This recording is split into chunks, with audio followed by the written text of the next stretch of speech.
Obat adalah seni. Selamat pagi semuanya, ketemu lagi dengan saya Dr. Theo. Kita hari ini akan bicara tentang obat-obat untuk anemia. Kalau bahasa awamnya untuk kurang darah ya. Ini kadang-kadang salah pengertian dengan tekanan darah rendah ya. Kalau kurang darah itu artinya HB-nya yang kurang. Jadi definisinya anemia adalah penurunan konsentrasi hemoglobin dalam darah ya. Bisa dalam bentuk hipokromik, bisa bentuk dalam mikrositik ya. Jadi darah merah itu dalam bentuk kecil ya, dengan HB yang rendah karena biasanya kekurangan daripada zat besi gitu ya. Kalau makrositik itu biasanya darah merahnya besar tapi dalam jumlah kecil ya. Kemudian kalau yang normositik itu biasanya adalah sedikit jumlah yang normal daripada darah merah yang dengan HB normal gitu ya. Kemudian adalah gambaran umum, itu kira-kira bentuk-bentuk anemia gitu ya. Tapi anemia sendiri adalah penurunan konsentrasi daripada hemoglobin. Jadi kalau untuk wanita mestinya yang normal sekitar 12, kalau laki-laki sekitar 14 ke atas ya. Kalau wanita 12 ke atas yang dianggap normal, kalau laki-laki 14 ke atas. Jadi kalau kita HB-nya kurang dari 10, itu kemungkinan menjadi anemia ya.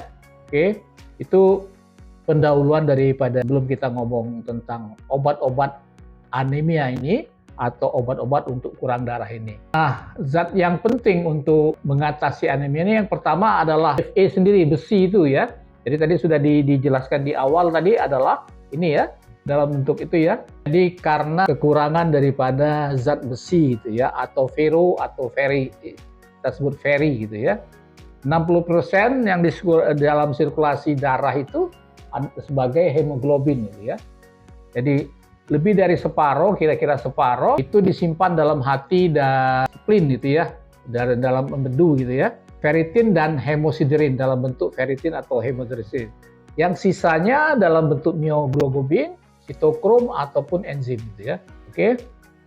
Nah, Fe sendiri kebutuhannya per hari untuk laki-laki kira-kira 5 mg, pada anak-anak yang cenderung dewasa atau pada wanita yang sudah menstruasi ya, itu 15 mg, pada wanita hamil lebih besar lagi 2-10 kali dari kebutuhan kadang-kadang ya, itu ya. Nah, Fe ini pentingnya untuk sintesa daripada hemoglobin, kemudian Fe3 akan dirubah menjadi Fe2 supaya mudah diabsorpsi di saluran cerna dan di transport secara aktif ke dalam sel mukosa di usus halus ya. Kemudian akan dimasukkan ke dalam plasma dan disimpan di dalam plasma dalam bentuk ferritin gitu ya. Nah, pada kekurangan Fe ini lebih banyak lagi yang Fe akan dipindahkan ke dalam plasma dibandingkan yang tersimpan di dalam usus halus dalam bentuk ferritin gitu ya. Nah, jadi Fe dalam plasma berikatan dengan transferin dan kemudian digunakan untuk bentukan daripada eritropoiesis gitu ya. Dan beberapa disimpan sebagai ferritin di dalam jaringan lain. Kemudian Fe dari expired erythrocyte itu akan masuk lagi ke plasma, jadi proses istilahnya pergantian darah itu cycle gitu ya. Jadi masuk lagi nanti digunakan kembali gitu ya. Nah, yang sampai sekarang tidak ada penjelasan yang jelas masalah mekanisme pengeluaran daripada Fe atau mekanisme dari sekresi daripada Fe gitu ya.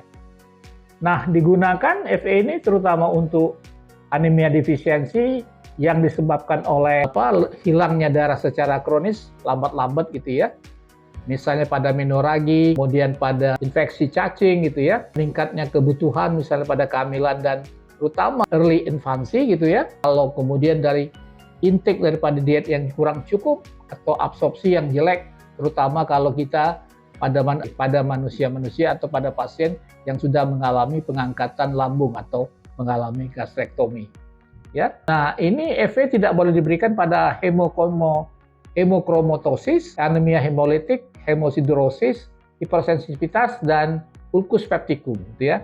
Ada 5 gitu ya yang kontraindikasi kepada Fe. Nah, terapi dengan penggunaan Fe ini ya, itu 50-100 mg Fe yang akan berikatan dengan HB ya, secara per hari gitu ya. Dan 25% daripada Fe yang diberi secara oral atau melalui mulut itu diberikan dalam bentuk garam ferro ya, yang segera diabsorpsi. Nah, Sehingga 200 sampai 400 mg elemental daripada Fe ini harus diberikan per hari ya, untuk memperbaiki daripada kekurangan Fe secara cepat gitu ya. Dan pengobatan itu biasanya berlangsung sampai 3 sampai 6 bulan untuk memperbaiki kondisi anemia ya, dan untuk memperbaiki simpanan daripada besi itu sendiri gitu ya. Yang tadi sudah disebut tadi di plasma gitu ya. Nah, ini kemungkinannya ya, penggunaan oral Fe biasanya ya, dalam bentuk ferrosulfat, ferrogluconat, ferrofumarat, ada dalam bentuk tablet, ada yang dalam bentuk elemental tablet juga, ada yang kalau dalam dosis dewasa, kalau ferrosulfat itu 3 sampai 4 tablet per hari, kalau yang ferrogluconat juga sama, tapi kalau untuk yang fumarat itu cukup 2 sampai 3 kali tablet per hari. Ya. Nah, untuk penggunaan secara parenteral atau intravenous, ini biasanya untuk mereka yang tidak bisa menggunakan preparat oral atau melalui mulut, kemudian kehilangan darah secara ekstensif, postgastrektomi setelah dilakukan pengangkatan lambung, adanya reseksi daripada usus gitu, kemudian pada pasien hemodialisa, ini yang diberikan adalah misalnya dextran dalam bentuk dextran ya, besi dalam bentuk dextran gitu ya. Nah, efek samping daripada Fe ini nausea, rasa tidak nyaman pada epigastrik atau pada ulu hati ya, terjadi kram daripada perut ya, konstipasi, kemudian diare, dan biasanya berhubungan dengan dosis gitu ya. Semakin tinggi dosis, efek sampingnya semakin besar. Nah, dosis yang rendah ini akan lambat dan koreksi daripada Fe masih bisa dapat dilakukan secara lengkap ya. Untuk pasien yang secara kronis atau dalam jangka panjang diobati, itu perlu monitor Fe secara periodik gitu ya, untuk menyatakan bahwa Fe-nya sudah normal atau tidak. Nah, untuk interaksi obat, antacid menurunkan absorpsinya dengan meningkatkan daripada asam lambung. Tetracycline juga menurunkan absorpsi kedua obat. Fluoroquinolone ini sudah kita tahu adalah obat antibiotik yang bekerja pada DNA gyrase ya, mereduksi absorpsi karena adanya pembentukan kelasi gitu ya. Kemudian levothyroxine ini Fe dapat menurunkan absorpsinya. Kalau bifosfonat ini yang terkenal sekarangnya obat yang dipakai untuk osteoporosis, ini juga preparat besi dapat menurunkan absorpsi daripada obat ini. Nah, keracunan besi itu ada yang bentuk akut, ini terutama pada anak yang menggunakan daripada Fe tablet gitu ya. Gejalanya itu adalah adanya gastroenteritis dalam bentuk diare gitu ya. Diarenya berdarah gitu ya, jadi berak berdarah dengan diare, letargi, lesu gitu ya. Kemudian dyspnea, sesak gitu. Nah, untuk yang kronis biasanya disebut juga dengan hemochromatosis yang dapat menyebabkan gagal organ ya, sampai kematian. Ini biasanya transfusi darah dalam jangka panjang, misalnya pada thalassemia mayor gitu ya. Jadi terjadi keracunan besi secara kronis. Nah, untuk pengobatan akut biasanya kita berikan deperoxamine, tapi kalau untuk kronik kita berikan deperasirok ya. Nah, yang kedua adalah vitamin B12 dan asam folat gitu ya. Jadi vitamin 12 dikenal dengan cyanocobalamin gitu ya. Jadi baik vitamin B12, folik acid dibutuhkan untuk sintesa DNA. Ini kekurangan ini terutama akan mempengaruhi pembentukan darah ya, yang menyebabkan anemia megaloblastik gitu ya. Megaloblastik. Jadi contoh vitamin B12 atau cyanocobalamin misalnya nascobal, cobolin M itu yang dibasarkan ya. Jadi cyanocobalamin dan hidroksicobalamin itu tersedia sebagai dalam bentuk tertentu ya, dalam bentuk injeksi gitu ya, terutama untuk anemia perniciosa gitu ya. Kemudian dioksiadenyl dan metocobalamin itu dalam bentuk aktif pada vitamin pada manusia, dibutuhkan faktor intrinsik misalnya glikoprotein yang diekskresikan melalui sel lambung ya, untuk absorpsi dan pada usus halus terakhir atau terminal ileum dan disimpan dalam hati. Dan vitamin 12 itu dibutuhkan kira-kira 2 enzim reaksi esensial pada manusia. Satu adalah digunakan untuk merubah menjadi metil tetrahidrofolat menjadi tetrahidrofolat, kemudian dalam bentuk isomerasi dengan metil malonyl-CoA jadi succinyl-CoA. Nah, depresi daripada tetrahidrofolat atau berkurangnya tetrahidrofolat itu mencegah terjadinya sintesis daripada deoksitimidalat dan purin dan dapat membutuhkan DNA sintesa secara cepat dengan pembagian sel gitu ya.